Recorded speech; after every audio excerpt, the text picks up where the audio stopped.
Yeah. Ay. Yeah. Ay. Yeah. Boys. Yeah. Hold on. Hold on. We them boys. Hold on. We them boys. Hold on. We making. Hi, this is Vernon Shelton. This is Urban Grandstand. I'm with my man Shawanakie Peoples. So what made you start this company? What made me start the company? Alientronics? Yes. There's 3 companies. Alientronics, V-Signature, and ShawMGK. I started with V-Signature back in 2008 when electronic cigarettes first came out. I woke up, read an article, invested, and it paid off for me. I bought 4. Sold one to my best friend for $100 within an hour of getting my first shipment. I paid $25 a piece, bought 4 electronic cigarettes. So I spent $100. Package arrives, I sell my best friend one for $100, made my money back, and sold the last one to a stranger within 48 hours. I went from there and ordered 20 and was selling them out my trunk, and then discovered that once I sold an electronic cigarette, the customers, the people that I sold to wanted the bottles of juice. So I found myself stepping away from my other activities that made me money to go deliver bottles of juice to people. And I said, you know what, this is productive.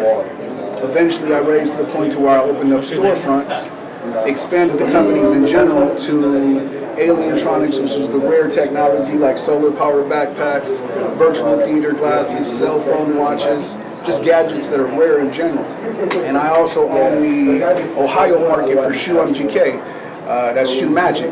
It's the world's greatest shoe cleaner. It's coconut oil, jojoba oil, and you got to take care of your kicks, because dirty kicks and pretty chicks don't mix, my friend. But that's the business in a nutshell. Okay. So what is the difference between the regular cigarettes and electronic? You know what I mean? What happened if somebody try your product and they just be like, wait a minute, I'd rather have my Newport 100. You know what I mean? Have you ever had that happen before? Yeah, customers come in and you're used to what you know. So people come in and say, I want Marlboro. I'm used to smoking Marlboro. I'm used to smoking menthol. Well, we offer Marlboro and menthol. Okay. And we offer Newport.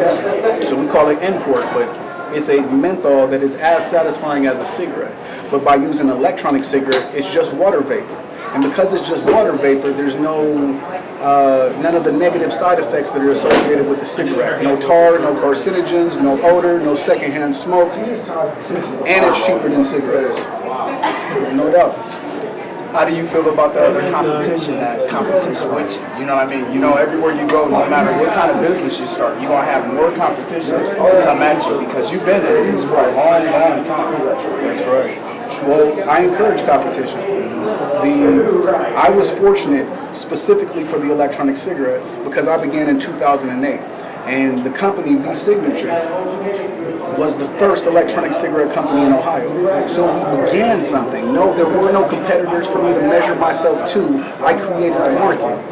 And with that, because it was so lucrative, of course other people were going to come.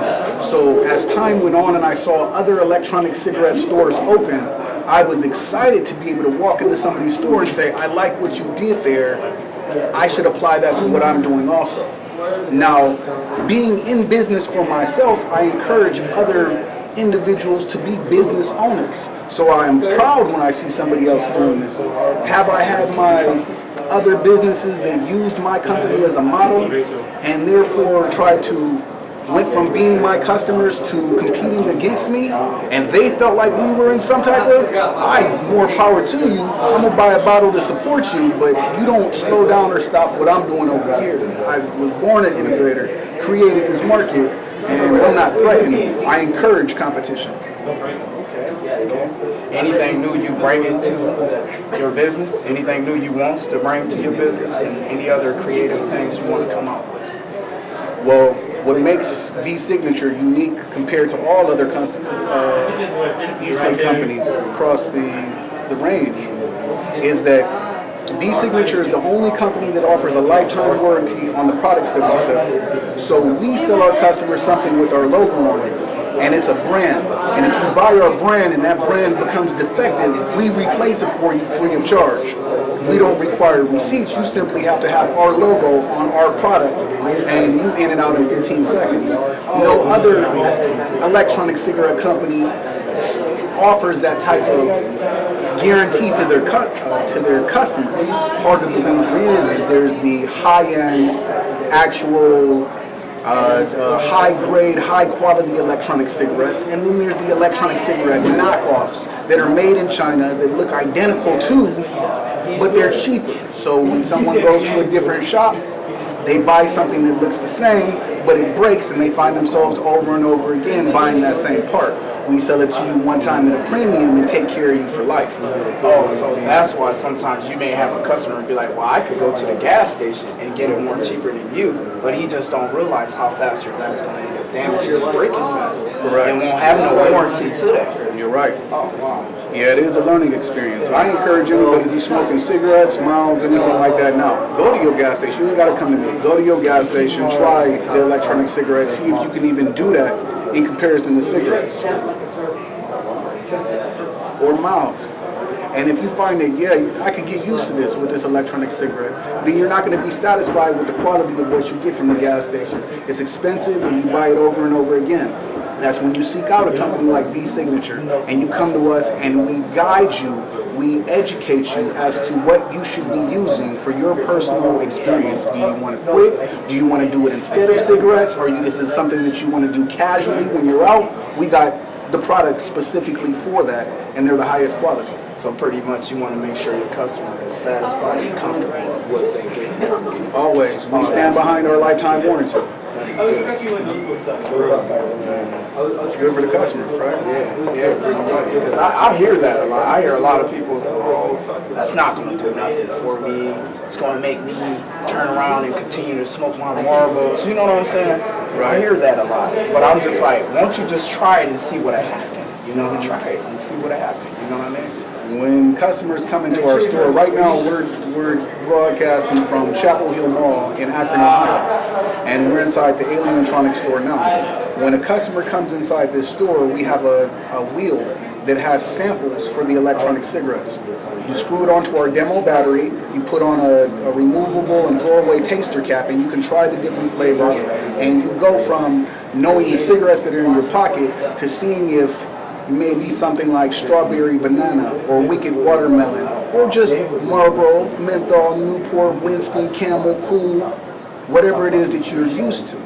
And time again, people will come in and look for the same brand of cigarette they smoke.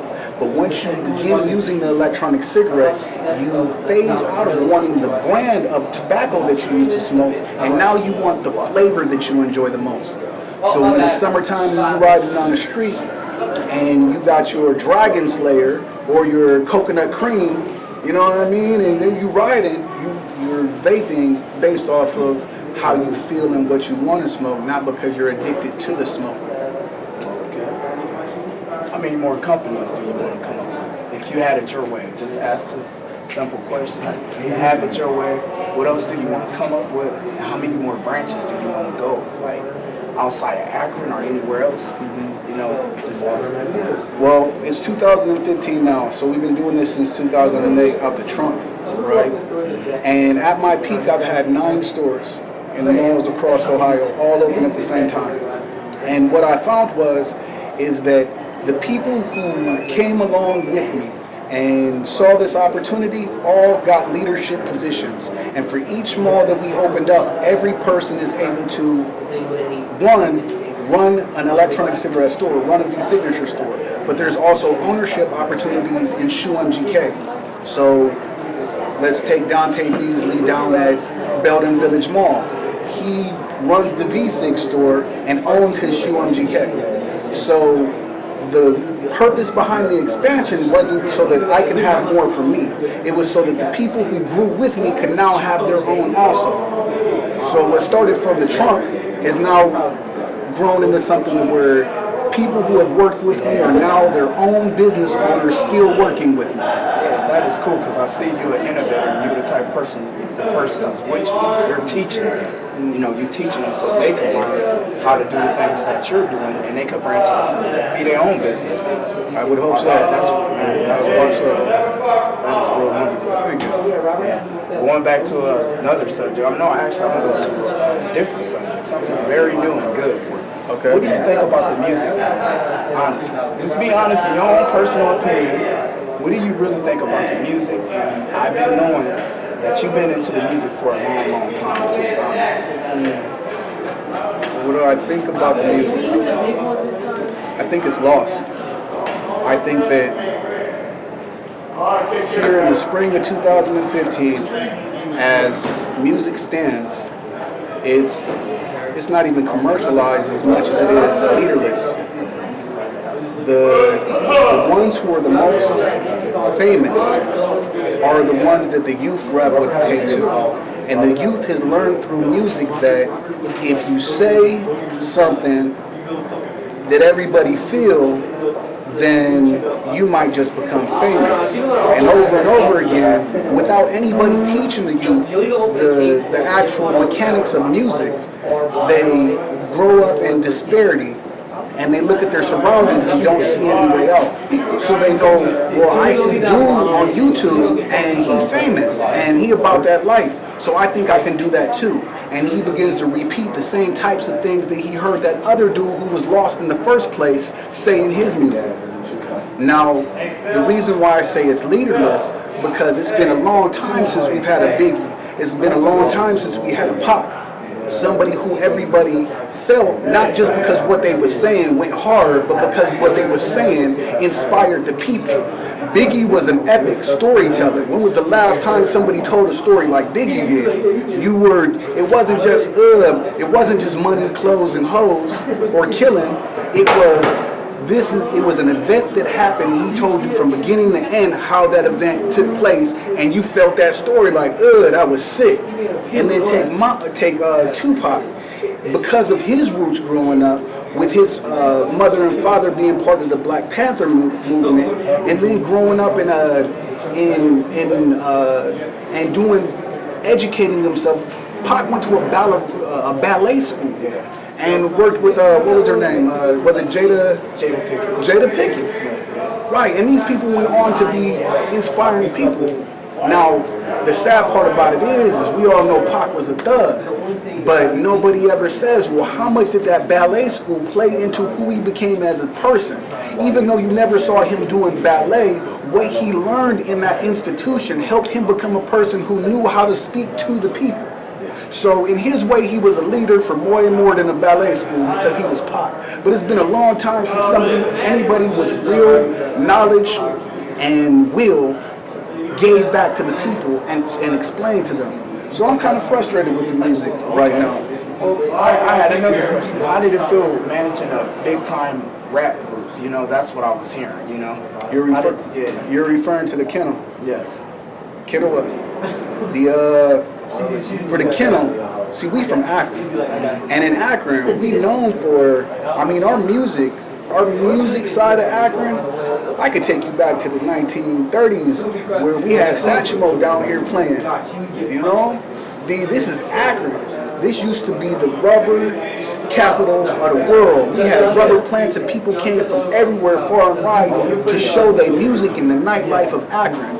As the rubber industry died off, the families of the people who came with that music in their soul, their generations are still here in Akron. So Akron has this underground, living, breathing music side of it that's deeply embedded. It's part of us. There's no question. We don't try and rap in Akron. We be rapping in Akron, you know? Now the Kennel, these boys made the most noise for so long, and there needed to be somebody who represented it for our city. And my cousin, Rippy Rubens, he was the producer for Fire Starters, and he took me down there, introduced me to everybody, you know what I mean? And as I developed a relationship with the Kennel, they came across an opportunity to where record labels were interested in them. I took on a management position and helped facilitate them getting their record deals. that led to them being able to go on tour. They went and did songs with Tech Nine. Everybody from Akron saw the faces on the side of the bus, and and that was a good experience for me. Now, a question that was asked to me before, which I think is relevant, and when it comes to the kennel and myself, is how come I didn't rap with the kennel, right? Now, the reason why I even bring that up is you got to understand, my kennel niggas go in, and I put the kennel against anybody in the nation as far as how hard cats can go.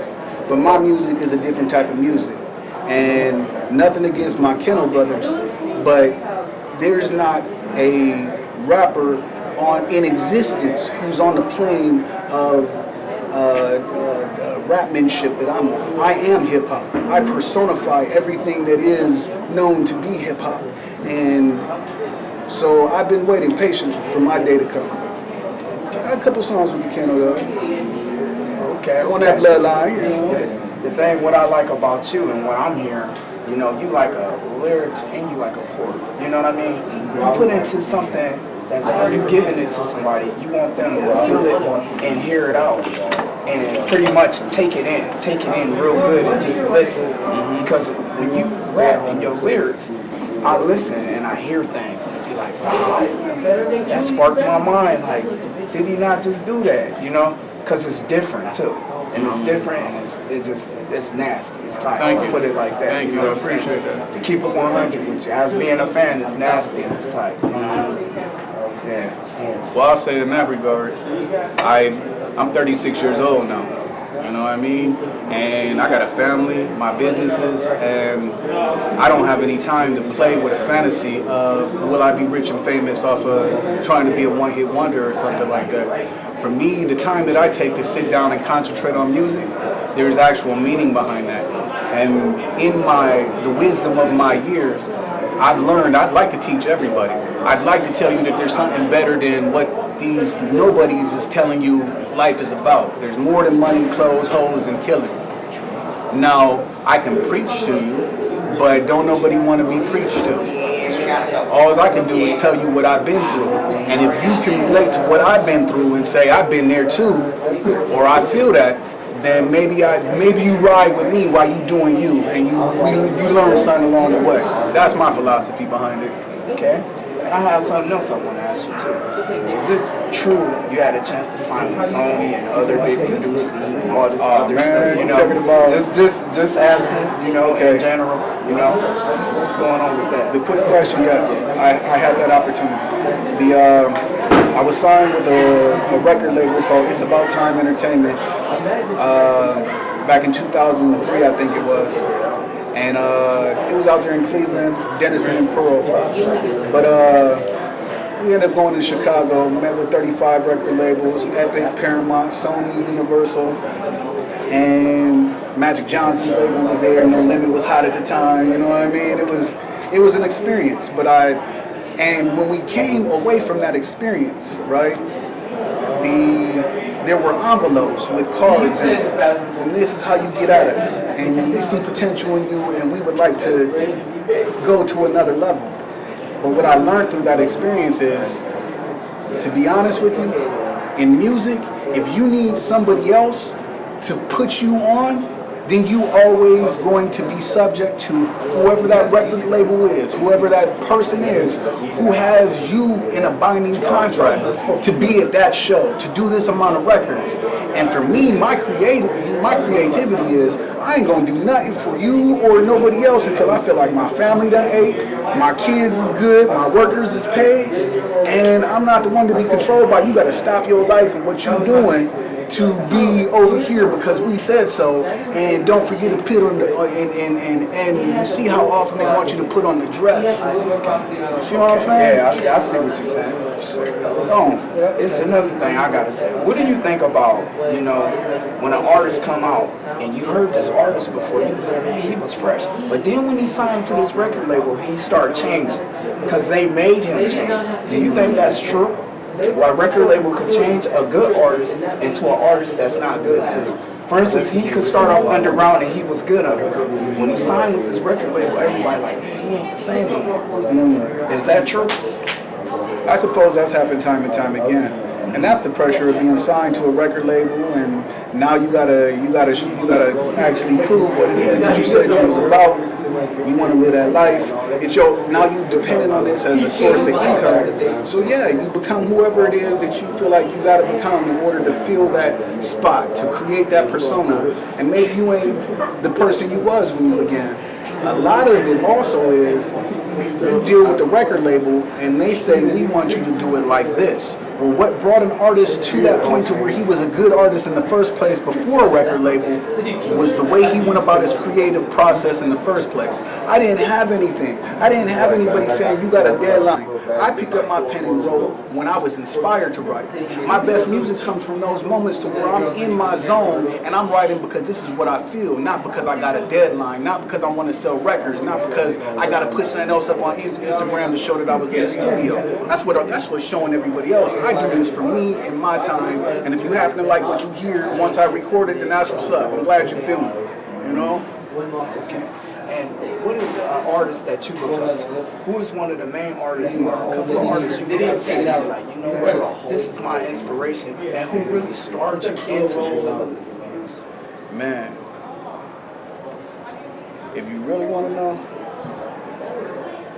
my music is intuitive. And inside my soul, I feel the rhythm of mankind from the beginning of time to now. So when I listen to other artists, I know that I'm listening to modern day music. But I'd have to say, if I give someone credit, I really appreciated that Nas and Damian Marley Distant Relatives album last year. I mean, Damian is Bob Marley's son, and Nas did that music with him, and what they did in that album was spoke not just to the streets here in America, but they were speaking to Africa. And to have that type of enlightenment happen, to have that type of, and these dudes is speaking truth. You know, this ain't money, killing, clothes, and hoes. This is Egyptian tombs and using your third eye, reading thoughts. You know what I mean? These is concepts that we as people inherently have inside of us. But because it's not in our palms and our phone, we don't be thinking about telekinesis. But how often have you thought of me while I was thinking about you? You know what I mean? In that same moment. I respect artists who tell us about that third layer, that new dimension, that other dimension other than what we see with our eyes. So that Nas and Damian Marley, that's who I listen to right now. Okay, I understand that. And I heard rest in peace, Wiz. We learned a lot from him too. No doubt. You know, rest in peace. Rest in peace. Wiz was my mentor. That was my brother. And Wiz the coldest. That was why have you never heard of Shawanakie? When they murdered Wiz, they murdered me. Wiz was the coldest battle rapper ever to rep these acting streets. That was my older brother like. He showed me how to hold the mic. Wiz freestyle and I was riding. You ain't never heard nothing like us. Destined for greatness. Rap legends in the making. Ours for the taking. You first. I'm right here waiting. You about to change the game. I'm next. I'm patient. And the fool will awaken. King Wiz is dead. The streets are taken and it's real. No faking. Kill with my brother, my aspirations. I'm like, no, not Wiz. Oh, not Wiz. What about his kids? My nephews, I got him, my nigga, you would be proud. Them boys got big. I stayed the realest, you dig? In the decade since, I had 4 kids and I built up my business. And I'm doing just fine minding my business. That's so good. Well, this is your man, Vernon Shelton from Urban Grandstand, and my man, Shawanakie Peoples. Hold on. Akron, my city, I live and breathe at the streets. Made me a king in the city, became my kingdom. Stay in my zone, live for that feeling of when I'm winning. From Akron, humble beginners, my city known for the realest. This is my home. I'm gonna have to get a CD. Akron. Thank you.